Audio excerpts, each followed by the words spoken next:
استوب. چند ثانیه وقت بذار و این ویدیو رو نگاه. شما هر روز توی اینستاگرام ویدیوهایی میبینید که افراد غیر متخصص گردن و کمر مردم رو ترک میکنن و میگن درمانشون. این خطرناکترین نمایش اینستاگرامیه.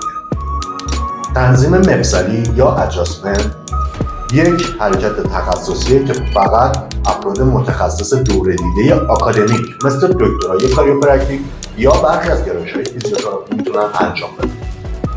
این کار دلغک بازی نیست، این یک علم تخصصیه.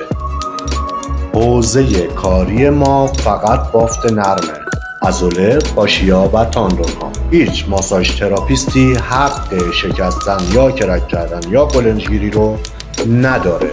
خطر کجاست؟ یک تنظیم اشتباه میتونه باعث بی‌ثباتی مفصل، آسیب دیدن بیشتر دیسک و در موارد جدی‌تر حتی آسیب به شریان‌های اصلی گردن بشه.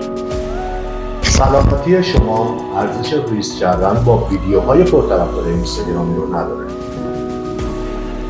لطفاً به تخصص‌های همدیگه احترام بذاریم. این مرزها مرزهای سلامتی شماست.